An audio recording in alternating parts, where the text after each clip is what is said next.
All right, so these are some of the images that are coming in from the places that were struck by the Americans when they swooped in to try to capture Nicolas Maduro.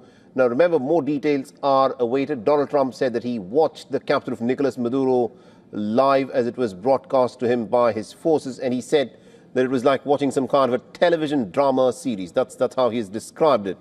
We'll, of course, be hearing from the American president, and Pam Bondi, the American Attorney General, is still insisting that Nicolas Maduro has been captured by the Americans because they wanted to bring him to justice because of the narco trafficking charges that the Americans have leveled against him. Now, to tell us what the scene is like in Caracas in Venezuela, we are being joined all the way from Caracas, Venezuela, by Mr. Jose Chalup. He's an energy and a political analyst at the Jose Pereo and Associates. Sir, thank you very much indeed for joining us here on WION. And let me in fact start off by asking you this. Tell us what the mood and the scene is like at this moment in Caracas in Venezuela in the aftermath of these American bombings and the American capture of Nicolas Maduro.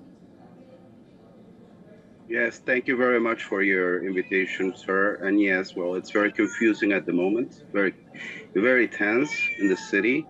I mean, it's something really unprecedented. I mean, because we have never seen. I mean, I'm Venezuelan. I was born and raised here in Venezuela, and we have never seen images like the ones we saw last night. I mean, they caught us by about all Venezuelans by surprise. I mean, although personally I saw it coming. These type of attacks, airstrikes, which were targeting key military sites and units in the capital city of Venezuela, Caracas. But the current situation in Caracas remains pretty much confusing. Military took control of the different streets and ways of the city. Apparently, the entrance to the capital is closed for now. Yeah, it's very confusing for now, the situation, because it's really unclear what will happen next. We're waiting to see the statement by President Trump on the operation that carried out in Caracas. Right. Now, Mr. Chalup, you're joining us from Caracas, the city, the Venezuelan capital, from where Nicolas Maduro was captured by the Americans. Do we at this point of time know as to where Nicolas Maduro was? Was he in his presidential house at the time when the Americans began the bombing and then came in to, as how the Americans say, to capture him? Was he in his presidential house at the time that he was picked up by the Americans? Yeah, it appears so. Although, considering his situations, his security situation, and all the security rings surrounding him and the rest of the presidential team, it's natural, and it's been said that he's been moving between different places, including the presidential palace. And yes, definitely, this was a very special operation carried allegedly by the U.S. which was certainly some of the scenarios that personally and alongside here that happened of and his wife. Right. There are some connectivity issues there, Mr. Chalup. We just lost you for a bit there, but you're telling us that Nicolas Maduro, because of the prevalent security situation, was moving from one residence to another. He could have been at his presidential palace at the time that he was picked up by the Americans. Mr. Chalup, looking at how the Americans have carried out this entire operation, where it was a couple of months back that Donald Trump had said that he has authorized the CIA to carry out ground operations inside of Venezuela. The fact that the Americans were able to do something like this, do you think the inner perimeter of Nicolas Maduro, of his security layer, could have been infiltrated by the CIA, which is what has perhaps resulted in the Americans being able to track where he was and then pick him up at a time of their choosing? Yes, and by the way, look,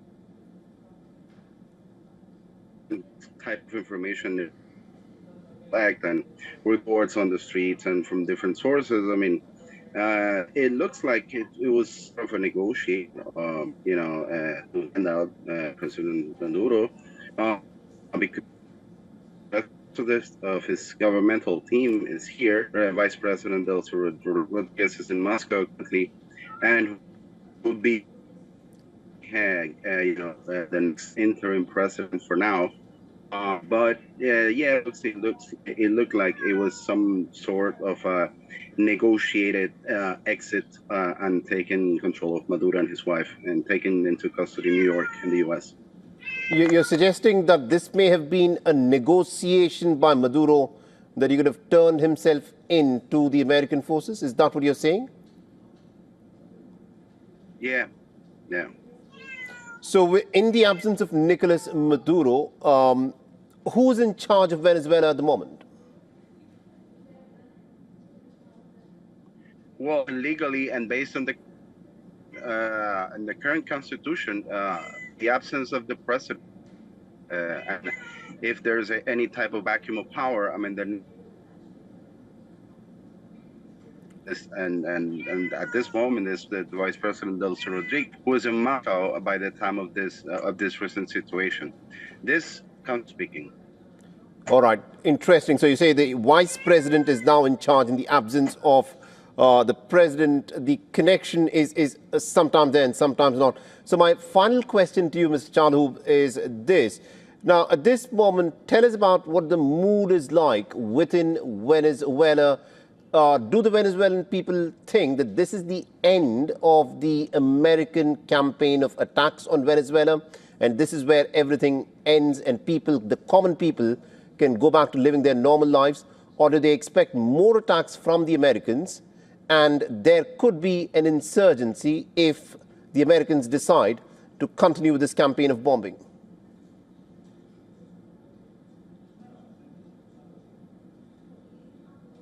Unclear, very uncertain. Yeah, I mean, the mood is really unclear. Plenty of uncertainty will happen next in Caracas and across the country in different cities. But the situation and the tension is pretty much more felt in Caracas because it's the capital and where the strike happened last night. But the mood is really, really unclear. Personally, I think that there's not going to be more attacks coming from the U.S. because one of the most important goals, which was to take control of Maduro, was carried out. Now, the real question will be if Trump pushes forward to take out the rest of the government, like Diosdado Cabello, the current Minister of Interior, the Minister of Defense, Vladimir Padrino Lopez, and the President of the National Assembly, or if there's going to be any type of negotiation with the President to see what will happen next, or if there's going to be a total regime change movement and install Maria Corina Machado and the current Nobel Peace Prize and Edmundo González Urrutia as the new government. Right. It's interesting that you mention Maria Corina Machado. You know, she was someone who was in the running for the presidency, but then she had to flee from the country, claiming persecution. If the United States tries to impose a leader like Maria Corina Machado on the Venezuelan people, do you expect that there could be an uprising against an American effort to helicopter drop a leader to lead Venezuela?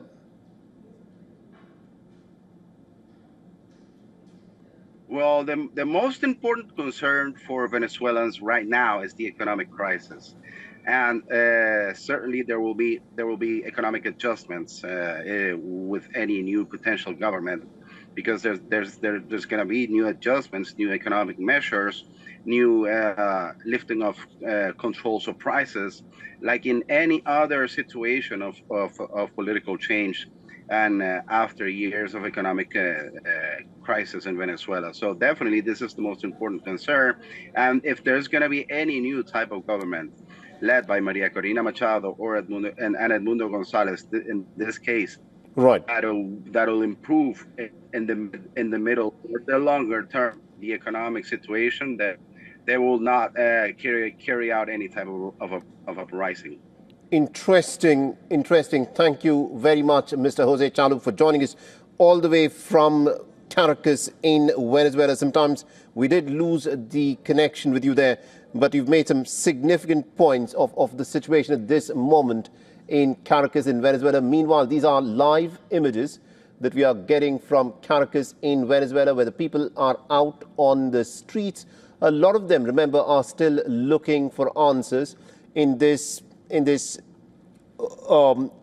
very, some would say, an unexpected sort of an American operation where they've swooped in, picked up the Venezuelan president of a sovereign nation, and have then taken him and his family outside Venezuela to what Pam Bondi, the American Attorney General, says is to face the American justice system, where Nicolas Maduro faces charges of narco trafficking and narco terrorism.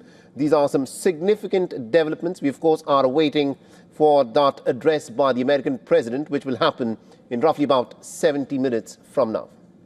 For all the latest news, download the WION app and subscribe to our YouTube channel.